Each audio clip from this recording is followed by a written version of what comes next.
I want to do a comment response, but I actually also want to help you guys run it through ChatGPT and see if we can learn a little bit more about where these large language models are helpful or harmful.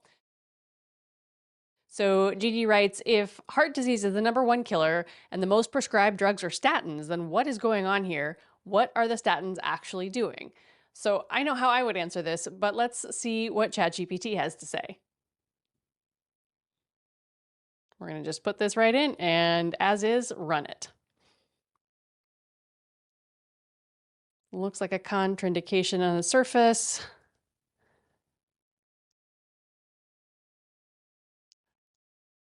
So I agree. Heart disease is not a single problem. Heart attacks, strokes, heart failure, and arrhythmias. I agree with all of that.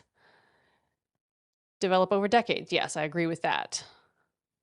And it reviews a bunch of the risk factors here that we already know about, including inflammation, insulin resistance, and metabolic dysfunction, smoking, genetics.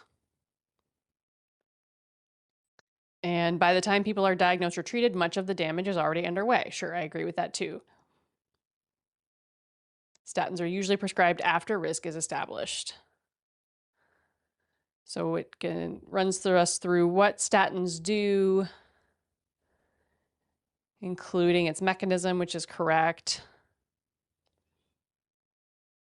Last point is crucial. Heart attacks are not caused by big blockages, but by unstable plaques that rupture.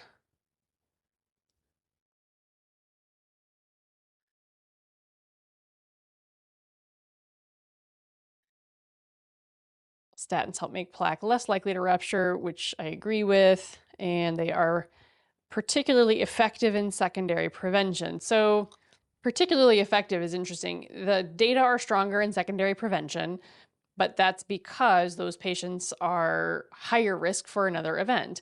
We actually do have some data for primary prevention, but because we have to watch those patients for so long, it's hard to do that as a randomized controlled clinical trial for the decades it would take to really get as satisfying an answer in the primary prevention setting, which is why the data are not as strong, or at least that's why we believe the data are not as strong there. What statins do not do: reverse metabolic damage, fix insulin resistance, eliminate existing plaque. That's arguable. If we can drive ApoB down low enough, we actually do see plaque reversal. It's true that typically that is drugs above and beyond the statins, but by itself, I would say that's not entirely accurate. Think of statins like seatbelts, not safe driving. Okay. Why widespread statin use hasn't eliminated heart disease? They're prescribed late. Maybe. I certainly think that that's been part of the problem historically, but I certainly see many patients who are in their 30s and 40s who are on statins, and it doesn't provide any sourcing for this. Cholesterol is not the only driver. Correct. I agree. Population-wide benefit is not an individual cure. So this is talking about the distinction between what you see in the population versus at the level of the individual. And it's talking about the relative risk reduction. And so this is interesting because the issue is not about relative risk versus absolute risk. That is a statistical convention where the way statistics are reported in clinical trials. People like to talk about relative risk reduction, right? 50% improvement in mortality. Well, sure, but you went from 1% to 0.5%. That's 50% reduction, but it's a lot less impressive when you went from 1% to 0.5. But everybody likes the bigger relative risk reduction. And so the concept of presenting data in absolute risk is very important for transparency and for understanding exactly how strong the intervention is. But what we're really talking about here is the concept of residual risk. And we're missing the mark here. This is not about relative risk versus absolute. We want to be talking about residual risk because that's what we see when we still have events, right? This risk drops from 10% to 7%. It's a 30% reduction, but people still have events. That's not about relative or absolute, that's residual risk. Modern lifestyle keeps feeding the problem. uncomfortable truth, statins are treating downstream consequences. Real takeaway, there's no contradiction. Effective risk reducers, not cures. So I would say this is a surface level answer. It talks about the idea that there are other risk factors, including lifestyle factors. It does not really cover the idea that the degree of LDL-C or ApoB lowering seems to be important in risk reduction. In our early statin trials, we had first generation low intensity or even moderate intensity statin therapy. Our LDL-C or ApoB reductions were more modest. We did not have as an aggressive a target for how low we were going to get the ApoB level. Now the two drugs that are considered high intensity statin therapies are more effective at lowering ApoB, and our targets have gotten increasingly more stringent. The anti-statin group will argue that that is a moving, sort of a moving target, and that's not fair. I would say the evidence supports that the lower the better for event prevention and for plaque regression.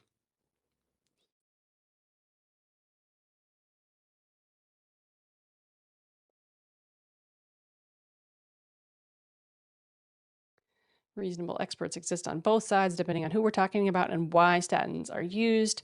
Arguments for strong evidence that they reduce heart attacks and strokes from large RCTs. Most convincing in secondary prevention. Again, people who have already had a heart attack, stroke, or known disease. Evidence here is solid and consistent that the statins will stabilize plaque, making plaque less likely to rupture. This explains why people with only moderate LDL still benefit. Again, these days we are targeting a 50% reduction regardless of your starting level based on the guidelines. Population benefit is real. And it's a public health perspective, generally safe for most people, cheap and accessible. All right, arguments against using statins. Absolute benefit is often small, especially in low-risk people.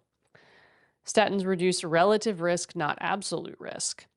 That's actually impossible, right? We just talked about relative risk and absolute risk are part and parcel of the same thing. It's just about how you describe it. The absolute risk reduction is, again, from the example I used earlier, 1% down to 0.5% versus a 50% relative risk reduction. So you can't have a relative risk reduction without an absolute risk reduction. That's just not possible. What we do know is that the absolute risk reduction is small in the primary prevention cohort in the time span that has been measured in the clinical trials that have already been done. So for many people in primary prevention, this means they would never have had a heart attack anyway, get no benefit, but still take a daily drug. Side effects are real, even if debated. I would say muscle pain is for sure true. Fatigue, perhaps. Exercise intolerance is more often talked about than I actually see it reported. Brain fog, again, has been a case study once or twice. Overall, the data strongly support the use of statins to prevent dementia and do not show any signal for it as a causative factor in the risk of developing dementia. Increased risk of type 2 diabetes is real. Critics argue that trials underdetect real-world side effects. Maybe patients who can't tolerate statins drop out early, also possible. Cholesterol is treated as the cause when it isn't. Heart disease is driven by insulin resistance, chronic inflammation, hypertension, smoking. So this does ignore our Mendelian randomization data, our familial hypercholesterolemia data, right? You may have seen my previous video where we talked about this idea of causation, and whether the magnitude of causation is the biggest thing is a separate issue, right? I think we can convincingly say that, if you pit LPIR or an insulin resistance score against LDL-C, LPIR will win for risk of cardiovascular disease. LDL-C, LDL cholesterol, ApoB is not the strongest risk factor for the development of cardiac events. And we do have data to support its causal nature. And we can go through the Bradford-Hill criteria in another video someday. It doesn't mean it's the first or only thing you fix, but it's, I think at this point, false to say that it's not, that LDL-C is not causal. It's just not the most important thing. And it's a bit of a nitpicky point, but I think it matters, and it's an incorrect statement. Statins treat a marker, not the root cause, false reassurance, distract from lifestyle change. I do agree that they can give false reassurance and distract from lifestyle change. Overprescription in low-risk populations. I think this may be true. Again, this is why I have such a focus on imaging, but we can continue on long-term trade-offs. So hormone production, statins interfere with cholesterol synthesis. That's correct. There is no evidence that statins interfere with hormone production. There's no evidence that statins interfere with vitamin D metabolism or cell membrane integrity, to my knowledge. There is some evidence that it will deplete CoQ10. That's correct. But the evidence for change in hormone production or vitamin D metabolism is significantly lacking. Don't understand decades-long suppression of this pathway. I don't know. We've had patients on statins for decades now. I don't think that we believe that there's a significant impact from that. I don't have a trial to say one way or the other, but I think it's safe to say they've been around a pretty long time. We've had patients on them for decades, especially patients with familial hypercholesterolemia who do not seem to have any long-term adverse events. Where both sides agree. So I like that it is going to reframe this question for us. Instead of are statins good or bad, it's going to propose a better question, which is for this specific person at this specific risk level, do benefits outweigh the costs? I think that's a nice way to frame that. And compare, yeah. Okay, so I think, there were some things in there that were not quite accurate. And what I want you to see is you can kind of lead ChatGPT down this garden path, right? Let's see. My triangle,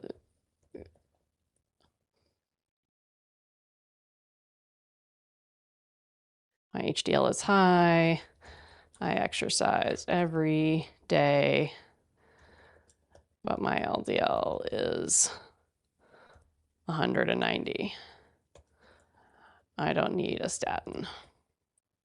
It's actually a statement, not a question. Let's see how ChatGPT responds. I hear what you're saying. It's consistent, but not airtight. Let's slow down and separate what I'm right. I am going to explain why some clinicians would still be concerned despite excellent triglycerides, high HDL, and daily exercise. So describing a profile that often reflects good metabolic health, but it didn't ask me what these numbers were, right? It actually accepted my interpretation. If I had said my triglycerides were 148, well, that is below most labs cutoff of 150. For me, in my practice, I want triglycerides under 100, right? It says my HDL's high. Well, what does that mean? Is it 55? Is it 85? We don't have specifics. So ChatGPT is going to accept what I said at face value, and that may not be accurate. I wish it had asked for more information about this, right? And daily exercise, what does that mean? Does that mean I'm training for a marathon? Does that mean I do yoga every day?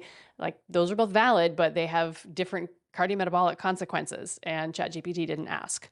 So it's going to just assume that I am in good metabolic health because I said these things. The instinct, my LDL may not mean the same thing as someone else's, is reasonable. So it is going to point out that an LDL of 190 is not just a little high. And I picked that number on purpose to see if it would flag familial hypercholesterolemia risk. And it does. It strongly suggests genetic hypercholesterolemia. Risk accumulates over decades. LDL exposure is dose times time. Agreed. Okay. Think of LDL like cigarettes per year. Yeah, this is accurate. We are now trying to think of like LDL burden as an integral over time. So, important nuance. HDL and triglycerides do not cancel out LDL. You can be lean, fit, insulin sensitive, and still accumulate plaque. So we know that I'm insulin sensitive. We actually didn't provide data for that above and beyond the triglycerides and HDL, but it didn't ask for the ratio. So it's assuming that. Why doctors push statins, not because exercise doesn't matter, but because LDL is causal in atherosclerosis, not just correlated. Good, we talked about that. Risk compounds silently, events happen late.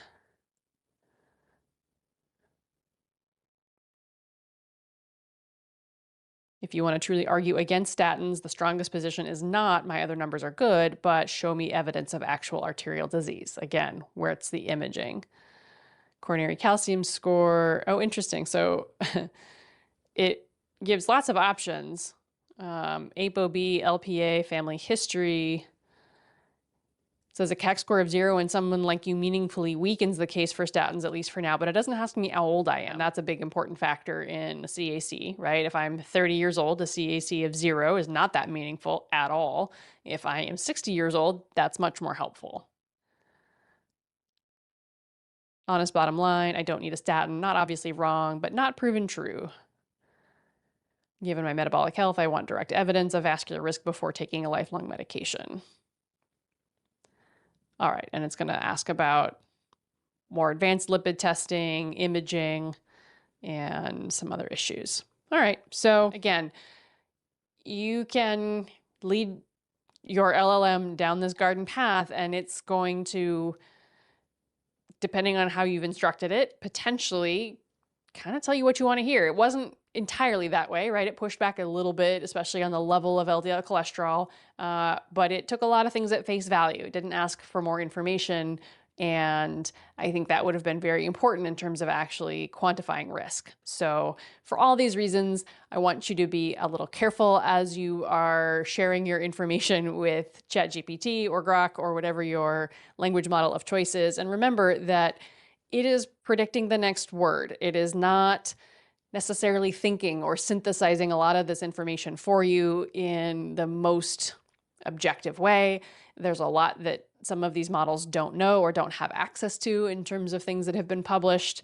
And, you know, just be careful, right? We know that 5% of all searches now through large language models are related to health, and people are trying to, you know, it's gone from Dr. Google to Dr. Grok, and we are faced with patients who bring tens of pages of output from the LLM synthesizing their entire medical history and all the labs they've ever had done. And I don't think that that's bad, but I think we have to proceed with caution. And I'm glad when they bring it to me as a doctor, right? It means they're open to a conversation and we're doing it together. What concerns me is the number of people who are doing that on their own and managing it on their own and talking themselves into a path that may not be the best for them in the long run. Let me know what you guys think about this, what your experience has been with the large language models and your health questions and your research.